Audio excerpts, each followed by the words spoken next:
The bookstore cafe smelled like rain and old pages. Maya Chen slouched in the corner booth, oversized black hoodie swallowing her frame, ripped mom jeans spotted with paint stains. Her Doc Martens kicked against the table leg while she scrolled through rejection emails from art galleries. Third one this week. At the table beside her, a woman's voice dripped venom. Honestly, Ethan, you're 28 and still playing with cameras like a child. Maya glanced up. The guy across from the woman looked defeated. He wore a simple white button-down, sleeves pushed to his elbows, showing tattooed forearms. Dark curls fell across his forehead. His mom, clearly, sat ramrod straight in designer everything, pearls choking her neck, judging him with every breath. It's not playing, Mom. I just won a National Documentary Award. Awards don't pay bills. Your father's law firm does. Maya's jaw clenched. She knew that tone. The one that made you feel small while pretending to care. I've been supporting myself for 3 years now. Barely. Living in that shoebox apartment, dating whoever, avoiding family dinners. The woman turned to a nearby couple. He thinks he's too good for us now. Something snapped in Maya. She stood up, chair scraping loud. Everyone looked. She didn't care. You know what's actually toxic? Turning love into a weapon just because your kid chose their own path instead of yours. The woman's face went red. Excuse me?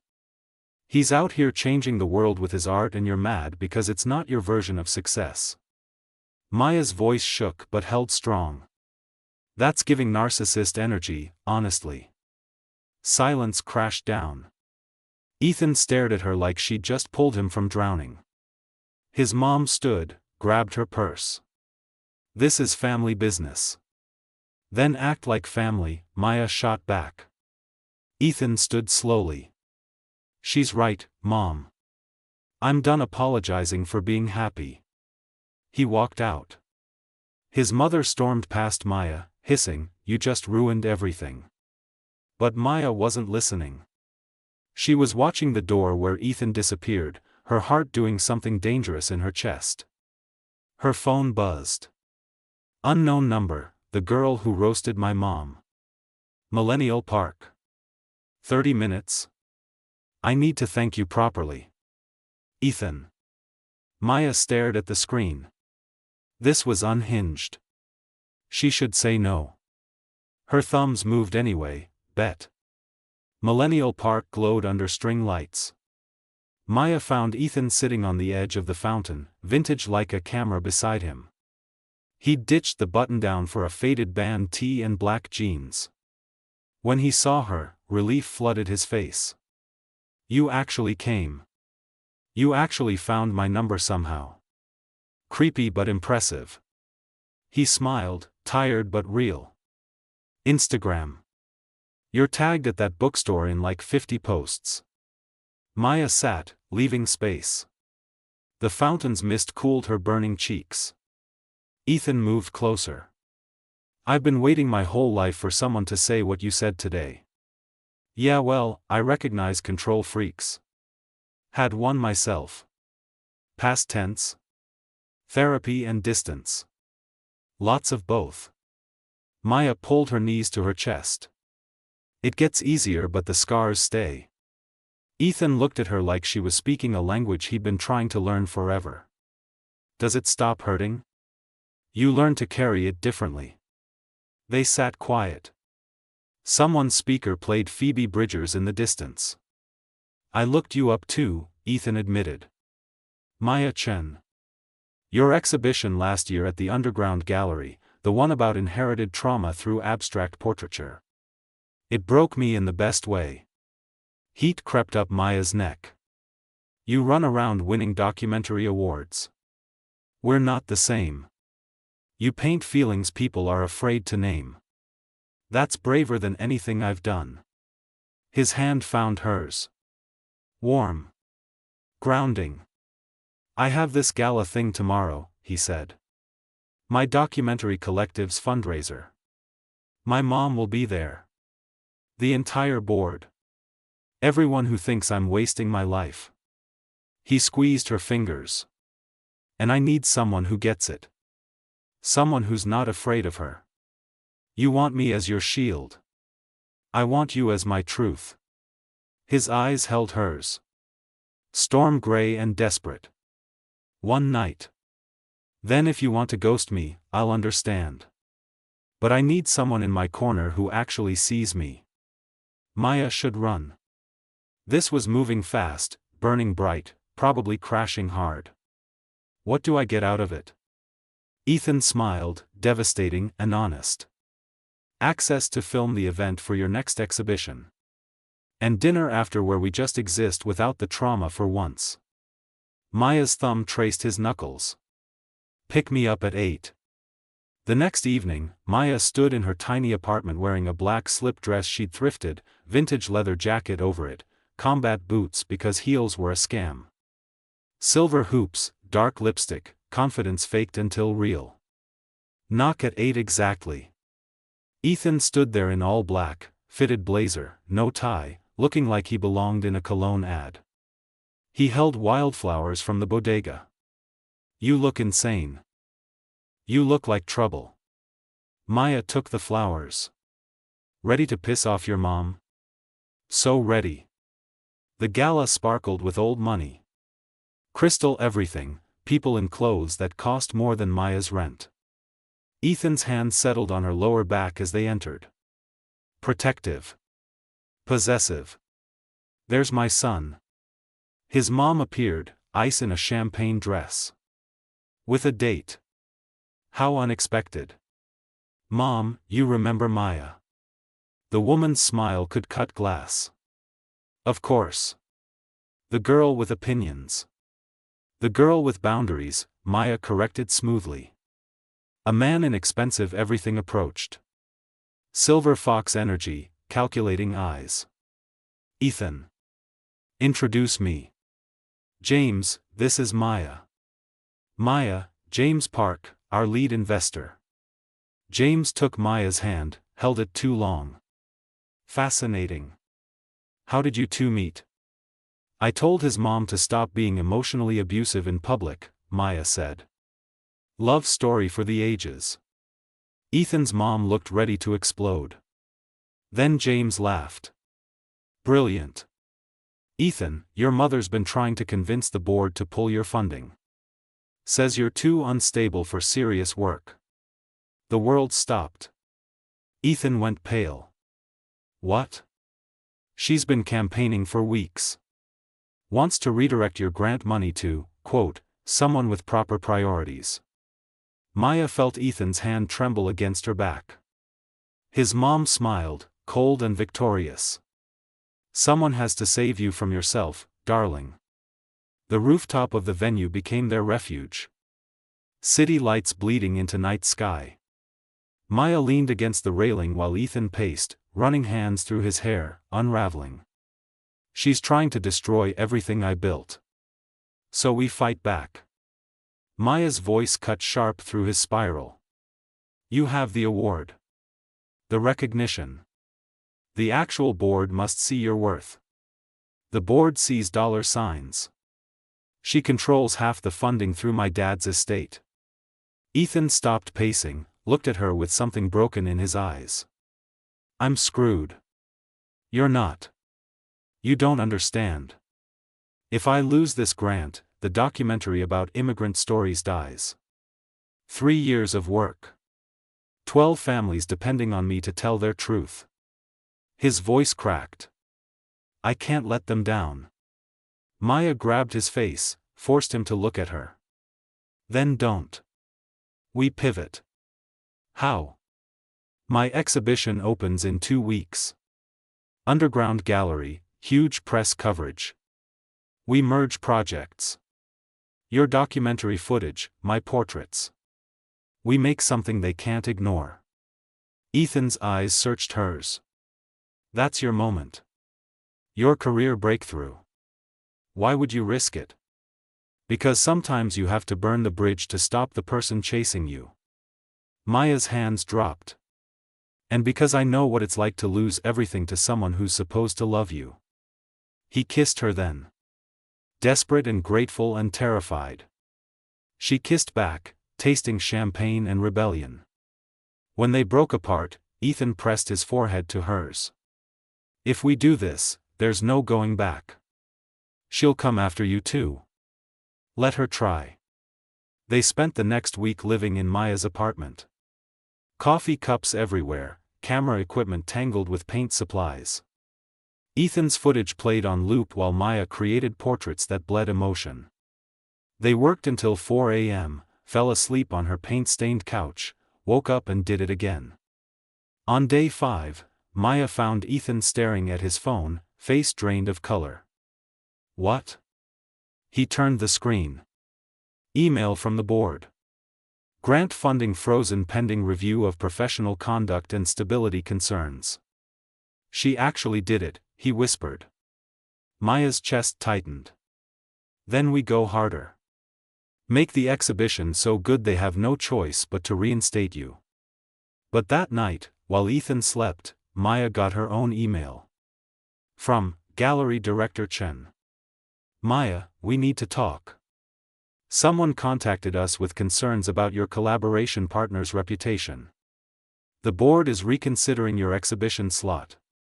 Call me. Maya's hands shook. Ethan's mom was coming for her now.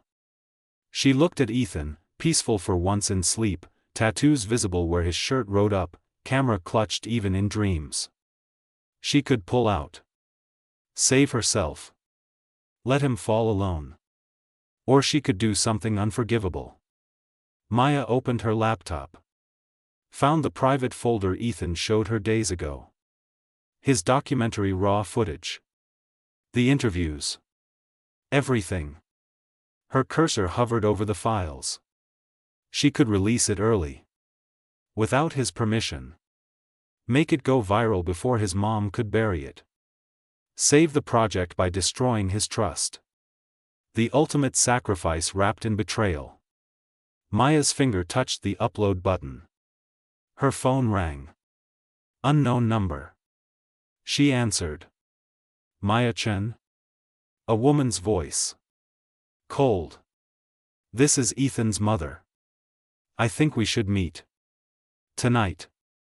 Alone. Unless you want your entire art career destroyed by morning. The hotel bar reeked of expensive perfume and manipulation. Ethan's mom sat in the corner booth, martini glass catching low light. Maya slid in across from her, leather jacket still on, ready to run. You came. You threatened my entire future. Yeah, I came. The woman smiled, shark-like. I like you. You have spine. Wasted on my son, but impressive nonetheless. What do you want? To offer you a deal. She pushed a folder across the table. Inside is a contract with the Hayes Gallery. Top tier. 3-year representation. Your name on billboards. Everything you've ever wanted. Maya's heart stopped. Hayes Gallery. The dream. The endgame. In exchange for? Walk away from Ethan. Tonight. Completely. Let him fail on his own. The woman leaned forward. He'll be fine. He'll crawl back to law school, marry someone appropriate, have the life he was meant for. And you'll have yours. You're sick. I'm a mother protecting her child from himself. And from girls who use him as a project. Maya's fist clenched under the table. I'm not using him. Aren't you? Be honest. You saw a broken rich boy and an opportunity. Your exhibition was dying until he came along with connections and equipment and purpose. She sipped her drink. I'm just offering you the shortcut. By betraying him. By saving yourself. You think he won't resent you eventually? When his career is dead and yours is thriving because of this collaboration? When he realizes you were the final nail? Her eyes glittered. I'm giving you the exit before the crash. Maya's phone buzzed. Text from Ethan, "Where are you?" Getting worried. She stared at the contract. Her name in embossed letters.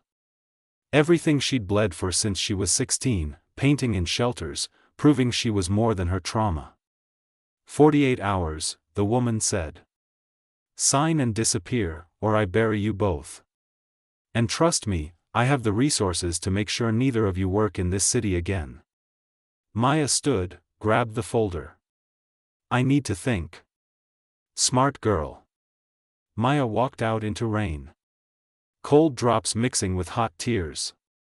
She made it 2 blocks before collapsing against a brick wall, contract clutched to her chest. Her phone rang. Ethan. She let it go to voicemail. Then rang again. Again. On the 4th call, she answered. Maya? Where are you? Are you okay? His voice broke something inside her. I'm coming home, she whispered. When Maya walked into her apartment, soaked and shaking, Ethan pulled her into his arms immediately. What happened? She couldn't speak. Just held him, memorizing the feeling. Hey. He tilted her face up. Talk to me. Maya pulled back, went to her laptop. Her finger still hovered over his documentary files. The upload button glowing. I almost did something unforgivable tonight. What are you talking about? She told him everything. His mom. The offer. The contract. The choice. Ethan's face went through shock, rage, hurt, understanding. What did you say? I didn't sign. Maya's voice cracked. But I wanted to. For like 10 whole minutes, I wanted to. He crossed to her, took her hands. But you didn't. I still thought about it. That's just as bad. It's human. Ethan pressed his forehead to hers. We're both drowning, Maya. We're both scared. But we're not doing it alone anymore. Your mom said something. Maya's throat burned. That you'll resent me when your career dies and mine doesn't. What if she's right? Then we burn together. His hands framed her face. I don't want safe. I don't want easy. I want real. And this, us, fighting my nightmare mom and risking everything for art nobody thinks matters, this is the realest thing I've ever had. Maya kissed him like she was trying to breathe him in. Like if she held tight enough, they could survive this. Her laptop dinged. Email notification. They both looked. From, Gallery Director Chen. Maya, I'm sorry. The board voted. Your exhibition is cancelled. Effective immediately. The slot goes to someone else. I fought for you. I'm so sorry. Maya's knees gave out. Ethan caught her, held her while she shattered. It's over, she sobbed. She won. She destroyed both of us. But Ethan's eyes had gone sharp. Dangerous. He grabbed his phone, started typing frantically. What are you doing? He looked at her, storm gray eyes blazing. Something insane. Something that'll either save us or destroy me completely. He hit send. I just posted the entire documentary online. For free. With credits to you and our collaboration. No gallery, no grant, no board approval. Just us and the work. Maya's breath stopped. Ethan, that's career suicide. Or revolution. He pulled her close. Your gallery cancelled? We make our own. We bypass every gatekeeper who thinks they own us. Your mom will lose it. Good. Let her. Maya's phone exploded with notifications. Then Ethan's. Then both their laptops. The documentary was going viral. 10,000 views. 20,000. 50,000. Comments flooding in. Press requests. People crying over the immigrant stories. Over the raw honesty. Over art that mattered. And in the chaos, one email stood out. From Hayes Gallery. We'd like to talk. Both of you. Tomorrow. We saw the documentary. We see you. Maya and Ethan stared at each other, paint-stained and exhausted and terrified and alive. Did we just win? Maya whispered. I don't know. Ethan smiled, real and devastating. But we did it our way. His phone rang. Mom flashing on the screen. He declined it. Blocked the number. Looked at Maya. Whatever happens next, I'm choosing this. I'm choosing you. I'm choosing us over her. Maya kissed him, tasting salt and victory and fear. But neither of them saw the final email loading. The one that would change everything. From James Park. Ethan, we need to talk about your father's estate. There's something about the funding your mother's been hiding. Something she never wanted you to know. Call me. Urgent. James Park's office smelled like old money and secrets. Maya sat beside Ethan, their hands intertwined, both wearing yesterday's clothes. Neither had slept. The documentary hit 2 million views overnight. Hayes Gallery confirmed the meeting. Everything was spinning. James pushed a file across his desk. Thick. Official. Damning. Your father's will had a clause your mother never disclosed. Ethan's grip tightened on Maya's hand. What clause? The estate, the funding, everything, it goes directly to you at age 30. No board approval needed. No maternal oversight. She's had 2 years to prepare for losing control. James leaned back. She's been sabotaging you, trying to make you dependent, trying to break you before the money transfers and you're finally free. Silence crashed through the room. She knew, Ethan whispered. She knew I'd leave the second I could. So she's been destroying me first. Maya watched him fracture in real time. Not with rage. With grief. There's more. James slid over another paper. She's been siphoning grant money meant for young artists. Redirecting it to personal accounts. Using the foundation as a tax shelter. If this goes public, she faces serious legal consequences. You want me to do something with this? Ethan's voice went flat. Dead. I want you to know the truth. What you do with it is your choice. They walked out into gray morning. Rain threatened. Maya pulled Ethan into a coffee shop, away from cameras, from pressure, from everything. Talk to me. I could destroy her. Ethan stared at his untouched cup. One Instagram post. One call to the press. She'd lose everything she cares about, reputation, control, power. But she's still my mom. His voice broke. How messed up is that? She's been poisoning my life for years and I still don't want to hurt her. Maya took his face in her hands. That's not messed up. That's human.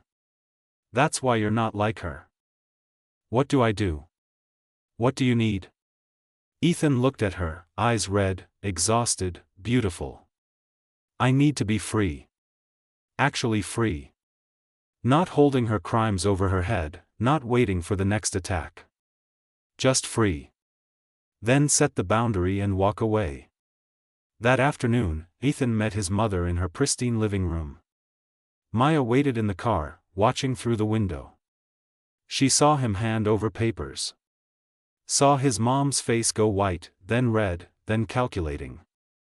Saw Ethan stand, say something final, and walk out. He slid into the passenger seat, breathing hard. What did you tell her? That I know everything. That I have proof. That I'm taking the inheritance and cutting contact completely. And that if she ever comes after you or my work again, I go public with all of it. He looked at Maya. She called me ungrateful. Said I was choosing a stranger over family. What did you say? That she made me a stranger the day she decided loving me meant controlling me. Ethan's voice steadied. And that Maya isn't a stranger. She's the first person who ever saw me as enough. Maya kissed him, soft and fierce. What about the money she stole? I'm giving it back to the artists she took from. Anonymously. She keeps her reputation if she stays away from us. It's more mercy than she deserves, but I'm not doing this for her. I'm doing it for me. So I can actually move on. 2 months later, the joint exhibition opened. Underground space transformed into a gallery of survival. Ethan's documentary footage projected on walls while Maya's portraits hung in between, each painting capturing a moment of breaking and rebuilding. The immigrant families came. Press came. People cried and healed and saw themselves in the work. Hayes Gallery offered them both representation. Together. On their terms. Maya stood in front of her centerpiece painting. A portrait of Ethan the night he blocked his mom's number. Storm gray eyes, devastated and free. He came up behind her, wrapped arms around her waist. You made me look brave. You are brave. You just needed someone to reflect it back. We're really doing this. Building something real. Yeah. Maya turned in his arms. Trauma and all. Trauma and all. Outside, rain finally came. Washing the city clean. Inside, they stood surrounded by proof that pain could become art, that breaking could lead to building, that sometimes the family you choose matters more than the one you're born into. Ethan's phone buzzed. Text from his mom, I hope you're happy. He deleted it without responding. Pulled Maya closer. I am happy, he whispered. For the first time in my life, I actually am. Maya kissed him while the rain drummed overhead and their art breathed on the walls and the future stretched out uncertain and terrifying in theirs. Some love stories start with a meet-cute. Some start with a rescue. Theirs started with a girl brave enough to speak truth and a boy brave enough to hear it. And that, somehow, was enough. They didn't need perfect. They just needed real. And real was standing in a gallery they built from ashes, holding each other, finally free. The end.